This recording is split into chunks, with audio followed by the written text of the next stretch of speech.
wearing medieval armor might be just a tiny bit more complex than you initially thought. A lot of people seem to think that you just somehow magically put on these plates and then you're suited up and ready to fight. But that's not just entirely it. There were special garments designed for all of these armor pieces to be tied on. And when you then combine all of these things together, you are left with the full plate. Of course, it's not quite done yet, the chest and back plate are missing, but for the sake of explanation, this does the job perfectly well. Also, it's pretty hot out here and I don't want to cook myself. What I like most about my armor are the leg pieces. They look quite beautiful and they fit together perfectly and encase pretty much everything that needs to be encased in order to keep me safe. I'm also almost as flexible as I would normally be. I can lift up my knees decently high. I'm even able to throw a kick. And yeah, there's nothing bad to it. And I could also run at a decent pace. But of course, most of the times, a knight will sit on a horse, which I'm sadly unable to afford, but it would look pretty cool. In terms of arm mobility, I am almost fully flexible and can go through the full range of motions that my shoulder girdle provides. Of course, that gets a bit reduced once I put on the full harness. Well, it's still a solid breastplate and a solid back plate on me. But a fully armored knight with properly fitted armor was quite mobile and flexible. Now with a full harness put on, my range of motion is limited a bit, I have to be honest, but it's still more than enough in order to wield a weapon successfully and in order to fight. And that's what these armors were made for. I can still pull up my knees, maybe not as high as I used to before. Let's see about kicking. This is going to be funny, I think. I think I need to modify it a bit, but a low kick should still be pretty doable. How about a teep though? I think the teep might suffer a bit. Yeah, if my opponent, if you've got a tall opponent and you're a dwarf as I am, don't attempt the teep. You will most likely fail and land on your ass. If I go for a pole weapon, it will do nicely, although it's stupidly loud.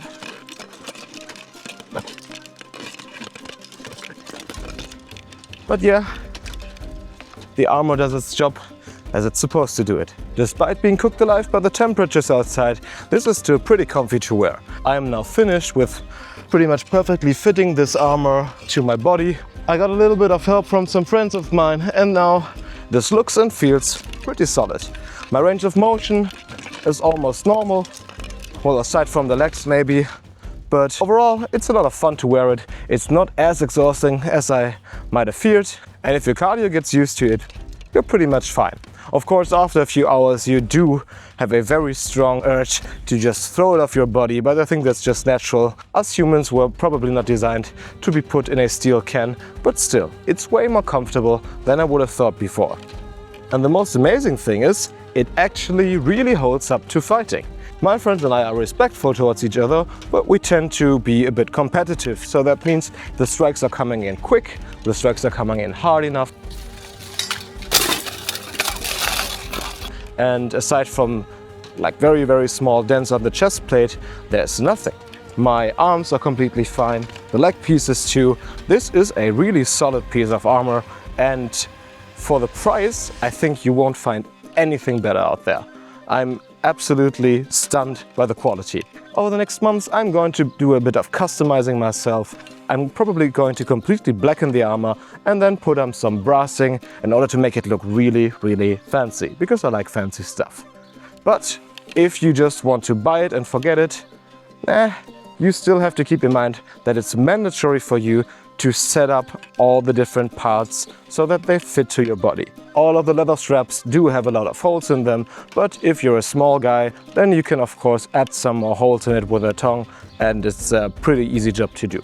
With the metal parts, it's a bit more difficult. I think you should probably get the help of someone who's a bit more experienced in it.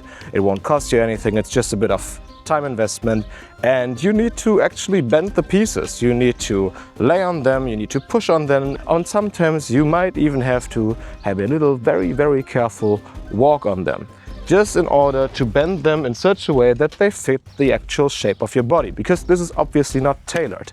But Again, it just costs a bit of time. You can try again if you're very careful. You have many attempts until you are finally done and it fits you like this fits me. I can comfortably breathe in it, I can run in it, I can jog in it. Sitting is also no problem. Kneeling down, I mean, I can show you. It's a bit more strenuous. I can take a knee, that this is actually comfy. This is okay too, no problem at all. But if I would have to do a deep squat, I won't fake it. I'll put the stuff up. It just stops me right here. But I'll modify it a bit. No, this is pretty much as far as I can go. If so, I will look a bit dumb if I try to pick up something from the ground. But again, you can just kneel down, grab your stuff, and go back up again. It just takes a bit of getting used to. So overall, I can wholeheartedly recommend this whole set of historical Gothic plate armor from Freihand.com.